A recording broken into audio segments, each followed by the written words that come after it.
Muchos pacientes se confunden con la avena porque a pesar de tener cierta cantidad de proteína, no la convierte como tal en una fuente de proteína.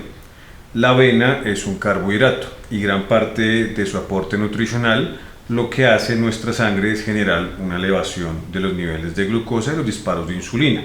Por eso, pues tenemos que considerarla como un carbohidrato, hace parte del grupo de alimentación molecular de los carbohidratos, no tiene un aporte significativo en grasa, tampoco digamos tiene ácidos grasos que sean indispensables dentro de su aporte nutricional, y gran parte de los usos de la avena básicamente tienen que ver con la disminución del colesterol en sangre por los betaglucanos que tiene, que son parte de la molécula de carbohidrato que aporta.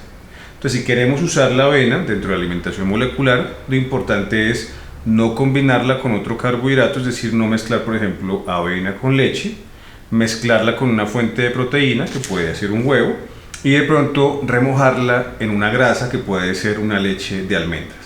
Y con eso tenemos una excelente mezcla de alimentación molecular. Soy el Dr. Benjamín Ramírez, especialista en enfermedades crónicas con un doctorado en bioquímica y nutrición humana. Mi misión con este contenido es ayudarte a entender cómo funciona tu organismo para gozar de bienestar con tu familia. La avena es un carbohidrato y es un carbohidrato que llega a nuestra sangre y dispara nuestros niveles de glucosa e insulina. La avena es un cereal y ese cereal, digamos que cuenta dentro de sus moléculas de carbohidrato con unos carbohidratos que aportan fibra de características insolubles, es decir, que no son digeribles, a las cuales se le dan ciertas características dentro de diferentes vertientes de nutrición clínica.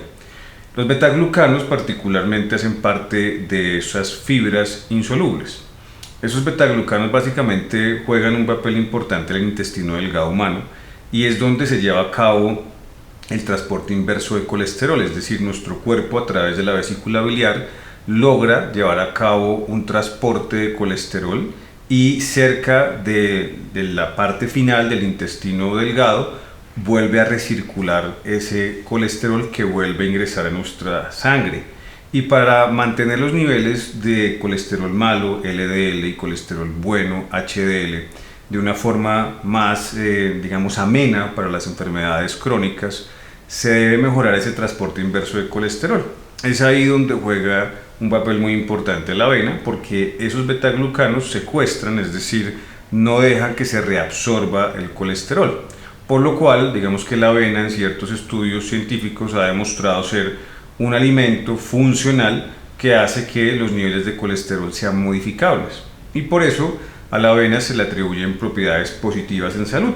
Pues para nadie es un secreto cuando compramos avena que en la mayor parte de algunos países donde se permite hacer alusiones en salud se coloca un corazoncito y ese corazoncito nos está diciendo que es bueno para la salud cardiovascular o que tiene efectos positivos para lo mismo.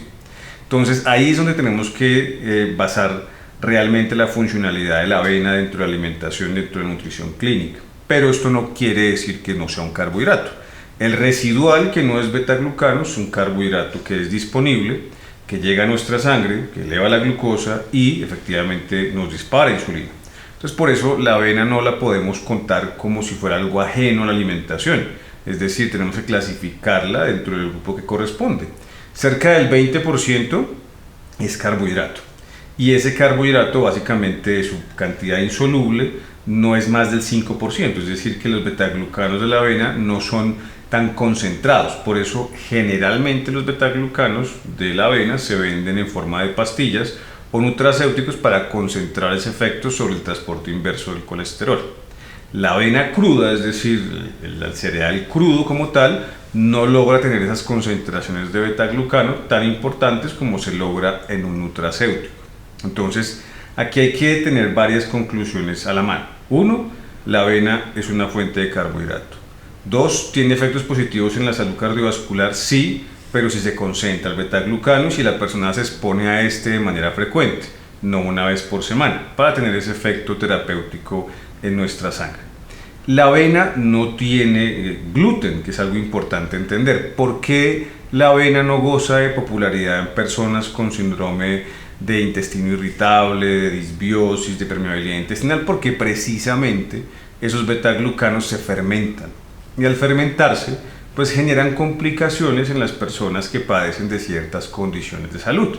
Por ejemplo, una persona que tiene una enfermedad de Crohn, una persona que tiene una disbiosis, un intestino irritable, que se le inflama fácilmente el abdomen o que fermenta muy rápidamente los carbohidratos, pues es una persona que si consume avena pues va a tener esa problemática. Entonces por eso lo importante es identificarlo. Es un carbohidrato, tiene cosas positivas, tiene cosas negativas, lo importante es no combinarlo. Es decir, si yo decido comer avena, lo más responsable sería no combinarlo con otro carbohidrato, y es lo que usualmente se ve.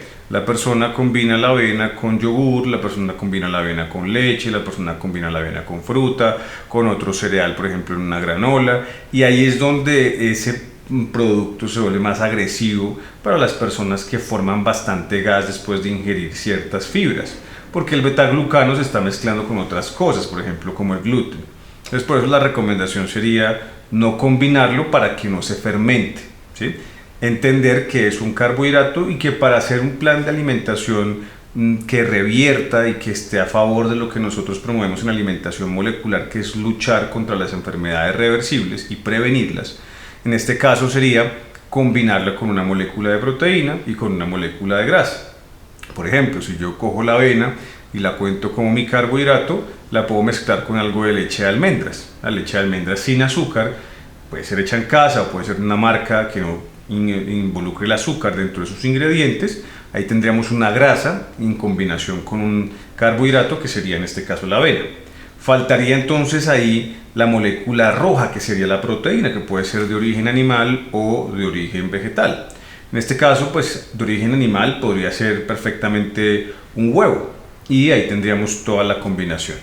Y si queremos una fuente de proteína vegetal, podría ser por ejemplo un hongo, que puede ser un ganoderma, y ahí tendríamos también la combinación entonces de características vegetales. Y ahí estamos cubriendo el espectro, tanto las personas que no consumen animales como las personas que sí las consumen. Ahí tendríamos un plato que cuenta con todas las moléculas, el carbohidrato, la grasa, la proteína. Ahora, lo que les estaba diciendo previamente, en cuanto a la parte de si tiene gluten o no, la tranquilidad es que no lo tiene, entonces la persona que tenga una enfermedad celíaca la podría usar, pero como les decía, no se debe mezclar con otra fuente de carbohidrato, y eso es lo que muchas veces se hace. La persona, digamos, deja la avena con agua fermentándose 24 horas antes, después se consume y se consume con otro carbohidrato, por ejemplo como una fruta. La fruta lleva cáscara, por ejemplo el arándano, y ahí es donde la persona comienza a tener malestar gastrodigestivo. Entonces, ¿es por el gluten? No, es porque hay una combinación, en este caso de fibras, que no son digeribles. El betaglucano que tiene la avena y posiblemente la cáscara de la piel del arándano, que también se va a fermentar. Ahí es donde la persona, digamos, muchas veces tiende a quitar los alimentos, porque escucha o consume en redes sociales otro tipo de contenido donde le dicen que deje de consumir antinutrientes. El betaglucano no es un antinutriente, es una fibra insoluble, no digerible, que es fácil de fermentar. ¿Tiene efectos positivos? Sí, mejora el transporte inverso de colesterol, se fermenta. Entonces, si yo tengo un problema de colesterol y no quiero tener complicaciones en mi colon, posiblemente el betaglucano no sea el mejor aliado para esto. Entonces debo buscar otra cosa que mejore el transporte inverso de colesterol, pero que no sea derivado de la avena, en este caso el betaglucano. Entonces podríamos usar perfectamente sábila o aloe vera, que no tendría ese mismo efecto. Entonces aquí lo importante es entender que el alimento tiene unas funciones positivas, negativas, que aplican para muchas personas, aplican para otras de pronto en ciertas restricciones, pero lo importante es no clasificarla en un grupo que no le corresponde. La avena no es una proteína, sus aminoácidos al tener betaglucano no son biodisponibles, no se absorben, no podríamos tener buenas fuentes de nitrógeno con la avena, por ende no sería el grupo rojo, no estaría clasificado dentro de alimentación molecular como una fuente de proteína, y lo que aporta en ácidos grasos es casi que irrisorio, por lo cual tampoco es una fuente de grasa. Entonces, en conclusión, es una fuente de carbohidrato, debemos usarla como tal y no mezclarla con otra fuente de carbohidrato. Es muy importante que ustedes tomen conciencia sobre la lucha de las enfermedades reversibles, como la diabetes, la hipertensión y el cáncer, ya que todas estas enfermedades tienen algo en común y es cómo usamos las moléculas. Por eso, dentro de nuestro portal oficial alimentacionmolecular.org, hemos organizado y recopilado mucha información científica donde la hemos puesto en un lenguaje muy sencillo, donde ustedes a través de esta información pueden identificar las moléculas, conocer qué alimento aporta determinada molécula y cómo podemos hacer que esas moléculas jueguen a favor de nosotros y con esto poder luchar contra las enfermedades reversibles.